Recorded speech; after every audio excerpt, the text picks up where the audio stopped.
والصلاة والسلام على سيد المرسلين وخاتم النبيين محمد وآله وأصحابه أجمعين. أما بعد فأعوذ بالله من الشيطان الرجيم. بسم الله الرحمن الرحيم. وآتوا اليتامى أموالهم ولا تتبدلوا الخبيث بالطيب ولا تأكلوا أموالهم إلى أموالكم إنه كان حوبا كبيرا. صدق الله العظيم صدق रसूल नबी करीम। अल्लाह ताला जी ज़ात बाबरकात इरशाद फरमायो त यतीमनि खे उन्हनि जो माल ॾियो जॾहिं उहे कबीर थी विया, जवान थी विया ऐं उन्हनि जो माल अव्हां वटि रखियलु आहे, अव्हां वटि अमानत आहे, उहो माल इंसाफ़ ऐं अदल सां उन्हनि जो हक़ सम्झी करे उन्हनि खे ॾियो। वला ततबद्दलुल ख़बीस बित्तय्यिब, ऐं ईअं बि न कयो जो जॾहिं माल विरहायो यतीमनि जे ऐं पंहिंजे विच में सुठी शइ पाण वटि रखो ऐं ख़राबु शइ उन्हनि खे ॾियो, बल्कि उहे बराबरि में हक़दार आहिनि। उन्हनि जे वालिद जी कमाई आहे, उन जी मिल्कियत आहे, उन्हनि जो हक़ु आहे। एतिरी अल्लाह ताला जी ज़ात बाबरकात रियात फरमाई आहे त यतीमनि जे माल खे पंहिंजे माल सां गॾायो। एतिरी अल्लाह ताला इजाज़त ॾिनी आहे। यतीम उनखे चइबो आहे जंहिंजो वालिद गुज़ारे वञे, सगीर हुजे, उन में नियाणियूं बि हुजनि, पुट बि हुजनि, त पोइ उन्हनि जे संभाल जो जेको हक़ु शरन जेको आहे सो चाचनि जे मथां अचे थो। त चाचा उन जे माल खे संभालींदा, पोइ जॾहिं जवान थियनि त पोइ उन्हनि जे माल खे उन्हनि खे ॾेई छॾींदा। ऐं ईअं न थिए जो सुठो माल पाण वटि रखनि विरहाइण महिल ऐं रदी माल जेको आहे सो उनखे यतीमनि खे ॾियनि, छोजो वॾा आहिनि न, वॾनि खे अख़्तियार हूंदो आहे। अॼु कोई दौर जे अंदरि माण्हू ज़ोरीअ खसे ऐं माण्हू खाए थो पियो। ज़ोरीअ ॿिए जे हथ मां खसे करे ॿिए जे मिल्कियत जे मथां क़ाबिज़ थिए थो ॾाढ सां। असां उन वक़्त मां गुज़री रहिया आहियूं। इहो आम थी रहियो आहे जेको ॾाढो आहे ग़रीब जे माल जे मथां। यतीम त ॾाढो न हूंदो आहे।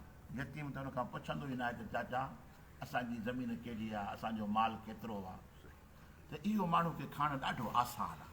हू जवान आहे, हू वॾो आहे, समझदार आहे, हू बेसम्झ आहे। अल्लाह ताला जी ज़ात बाबरकात फरमाए त पंहिंजे रब जो ख़ौफ़ दिलि में रखी करे मथां फरमाए त तसाअलून बिही वल अरहाम, ऐं तव्हां उन अलाह खां डिॼो जो तसाअलून बिही, जो हिक ॿिए खां सुवाल कंदा आहियो त उन जे नाले सां कंदा आहियो। कमु कंहिंखे चवंदो आहे न कि अलाह जे नाले अदा हे त कमु कजां, अलाह जे नाले अदा हीअ शइ त मूंखे ॾे। अलाह तरफ़ त तव्हां एॾा मुहताज कमज़ोर आहियो जो कंहिं माण्हू खां का शइ वठंदा आहियो त रब जे नाले खे वठी पोइ वठंदा आहियो। हिन मां पिनणु मुराद न आहे। का शइ यार अथनि अदा अलाह जे नाले ते मूंखे अदा पाणी त प्यार, अदा अलाह जो नालो विझणु सुठो आहे, बहितरु आहे। तसाअलून बिही वल अरहाम, अलाह तव्हां रब जे नाले खे वठी करे ऐं तव्हां माण्हुनि खां घुरंदा आहियो। तव्हांखे रब जी अलाह जी एॾी ज़रूरत आहे त कम से कम हुन अलाह जी ॻाल्हि खे बि त सम्झो न, हुन अलाह जी ॻाल्हि खे बि त मञो न।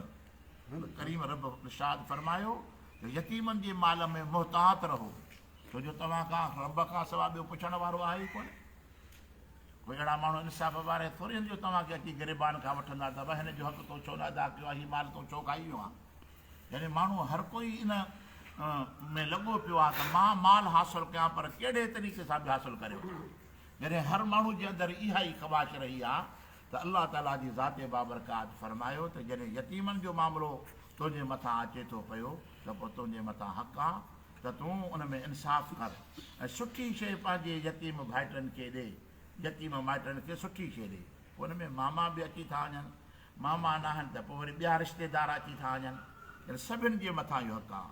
फरमाए त वला ताकुलू अमवालहुम इला अमवालिकुम, ऐं उन जे माल खे पंहिंजे मालनि सां गॾाए खाओ न, पंहिंजो बचायो हुन जा खाई वञो। इन्नहू कान हूबन कबीरा, बेशक इहो वॾो गुनाह आहे अलाह वटि, जो पंहिंजे माल खे बचाइण ऐं यतीमनि जे माल खे खाइण। फरमाए त भई इन ख़िफ़्तुम अल्लाह तुक़सितू फिल यतामा, पोइ जेकॾहिं तव्हां ख़ौफ़ कयो था त ऐं न अदुल कंदव तव्हां यतीमनि में त पोइ उन्हनि खे शादी करायो, उन्हनि खे परणाए ॾियो। त उहो पंहिंजो घर ठाहिनि। एसि ताईं तव्हांजी ज़िमेवारी जे अंदरि दाख़िल आहे जेसिताईं उहे नियाणियूं उहे पुट शादी करे वञनि। जॾहिं शादी करे विया उनजा पंहिंजा घर थी पिया पोइ तव्हां उनजे हुकूक खां आजू थी वेंदव। यानी तफ़सीर में लिखियलु आहे यतीम ॿारनि खे एसि ताईं निगाह में रखो, एसि ताईं उनजे माल खे, उनजी मिल्कियत खे ऐं उनजे हर क़िस्म जी शइ खे संभालियो तव्हांजो उहे शादी कनि। जॾहिं निकाह ते पहुचंदा हुनजी पंहिंजी ज़िंदगी थी पवंदी, उहो पंहिंजो घर पाण हलाईंदा। तेसि ताईं तव्हांजी ज़िमेवारी बि आहे। पर शादी करण खां अॻु में खोड़ ज़िमेवारियूं अचनि थियूं। खोड़ जेकॾहिं इंसानु पंहिंजी औलाद जे लाइ पसंदि थो करे त मां हिन खे पढ़ायां त यतीमनि जे लाइ बि हिन ॻाल्हि खे पसंदि करे। जेकॾहिं इन ॻाल्हि खे पसंदि थो करे त मां पंहिंजे पुटनि खे सुठा कपिड़ा पारायां, सुठी तालीम ॾियां, सुठी उनजी परवरिश कयां, त इहे यतीम जेके तुंहिंजे ज़िमे में आहिनि त उहे इन जे मिसल आहिनि जीअं तुंहिंजी औलाद तुंहिंजे ज़िमे में आहे। जॾहिं तुंहिंजे ज़िमे में आहे त तव्हांजे मथां ज़िमेवारी आहे त उन्हनि खे तालीम पंहिंजी औलाद जे बराबरि ॾियो, लिबास बि उन्हनि खे पंहिंजे औलाद जे बराबरि पारायो ऐं उन्हनि खे ख़र्ची जॾहिं ॾियो त पंहिंजे औलाद जे बराबरि ॾियो ऐं उन्हनि खे जॾहिं खारायो त पंहिंजे औलाद जे बराबरि खारायो। इहो सभु हुकूक जे अंदरि दाख़िल आहे। जेकॾहिं मिल्कियत न आहे, हाणे हीअ त मिल्कियत जो अमवाल हुम इला अमवालिकुम, उनजे मालनि खे पंहिंजे मालनि सां गॾाए न खाओ। पर जेकॾहिं उन्हनि वटि का मिल्कियत ई न आहे, अहिड़ा यतीम आहिनि त पोइ त तव्हांजे मथां बि ज़िमेवारी त अची वई न, उहा लहंदी त कोन्हे न। पोइ जे क़राबत जो हक़ु तव्हांजे मथां आहे, क़राबत जो हक़ु आहे त उन्हनि खे संभालियो तव्हां अॼु उहे जवान थी वञनि ऐं उहे पंहिंजे घर जा मालिक थी वञनि। तेसि ताईं तव्हांजे मथां इहो भार लहंदो कोन। अलाह ताला जी ज़ाते बाबरकात फरमाए त पोइ बहितर ईअं आहे त जेकॾहिं तव्हां अदुल करण खां ख़ौफ़ कयो था पिया त पोइ फरमाए त तव्हां हुनजो निकाह कयो, पर पंहिंजनि सां कयो, पंहिंजे घर में कयो, पाण वटि कयो। छो मथां लिखियो पियो भला अरहाम जो रहम खे टोड़णु जेको आहे सो गुनाह आहे, माइटी खे टोड़णु गुनाह आहे शरीयत जे अंदरि, यानी उनजे लाइ वॾो वईद आहे। एतिरे क़दुरु जो नबी सल्लल्लाहु जी ज़ाते बाबरकात फरमायो जेको पंहिंजे रिश्तनि खे टोड़े थो, पंहिंजी माइटीअ खे टोड़े थो, पहिरियों त अलाह ताला उनजी रोज़ी मां बरकत खणी छॾींदो आहे। यानी ईअं खोड़ उन जूं ख़बासतूं आहिनि त जेतिरो मुमकिन थी सघे।